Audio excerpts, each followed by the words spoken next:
कैसे हो? Welcome to my channel non stop.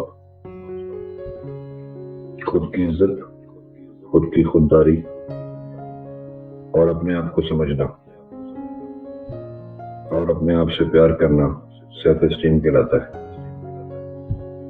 देखा गया है कि जानवरों में भी, पौधों में भी और इंसानों में भी ये चीज पाई गई कि हम सब सर्वाइवल इंस्टिंक्ट्स पे चलते हैं, क्योंकि हम सबको यहाँ पर सर्वाइव ही करना है। सर्वाइव करने के लिए क्या कुछ जरूरी है? सर्वाइव करने के लिए आपको चाहिए अक्ल, सर्वाइव करने के लिए आपको चाहिए डिसिप्लिन, सर्वाइव करने के लिए आपको चाहिए पावर। और पावर किस पे चाहिए? पावर आपको चाहिए आपके एनिमी के ऊपर, जो कि आपके ऊपर कभी ना कभी हावी हो सकता है। अब ये आपकी स्पीशी में से भी हो सकता है, यानी कि इंसानों में से भी, और ये आपकी स्पीशी से बाहर भी हो सकता है। तो हम हर चीज के ऊपर पावर लेना चाहते हैं। अच्छा, और खतरनाक बात यह है कि हम सभी को उस पावर के साथ साथ, ताकि हम अपने आप को बचा सके और सर्वाइव कर सके, हमें एक और चीज भी चाहिए, और वो है control on the other species, यानी कि दूसरे के ऊपर कंट्रोल, चाहे वो इंसानों में से हो या किसी और मखलूक में से। जहां तक पावर का सवाल है वो तो समझ में आता है कि हमें अपने आप को बचाना है, लेकिन जहां पर कंट्रोल की बात शुरू हो जाती है तो फिर वहां पर प्रॉब्लम शुरू हो जाती है, हम में भी और तमाम इकोसिस्टम में भी। आपको ये नहीं लगता कि हम अपनी आधे से ज्यादा जिंदगी और अपनी एनर्जीज और अपनी पॉजिटिविटी और अपनी अकल इस बात पे गुजार देते हैं कि हमें दूसरों को प्रूव करना पड़ता है कि हमारे इंटेंशंस क्या थी, हमने क्या काम किया था और हमने क्यों काम किया था, और इससे हमें क्या मिलता है?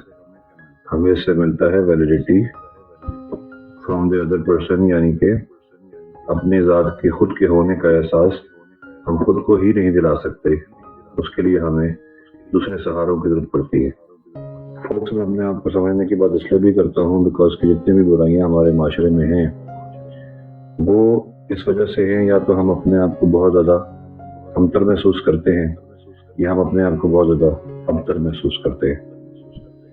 और अपने आप को जानने के लिए हमें अपना यूजर मैनुअल तो पढ़ना पड़ेगा ना, हमें अपने सेंसेस को तो समझना पड़ेगा ना, हमें अपने इमोशंस को भी समझना पड़ेगा, फीलिंग्स को समझना पड़ेगा, मूड स्विंग्स को समझना पड़ेगा, खसलत को समझना पड़ेगा, और उन सब चीजों को समझने के लिए अपने आप में झांकना पड़ेगा, जिसका टाइम अभी तक हमें नहीं मिला, शायद आगे भी नहीं मिले, पर हम ये काविश तो कर सकते हैं ना।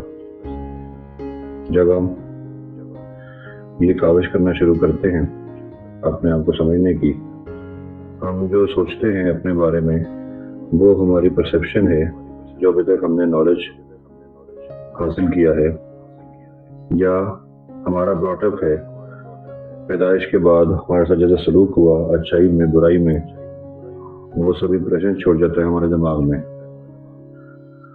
और क्योंकि हम सिर्फ उसी बेसिस पे सोचते हैं कि बिकॉज उसके अलावा हमारे पास और कोई नॉलेज होता नहीं है, उसको गेन करने के लिए हमारे पास हिम्मत नहीं है, क्योंकि हमने अपने आप को समझना है। अगर हम अपने आप को समझ कर चल भी पड़ते हैं कहीं, तो दुनिया हमें आगे नहीं बढ़ने देती, वहीं पर रोक देती है।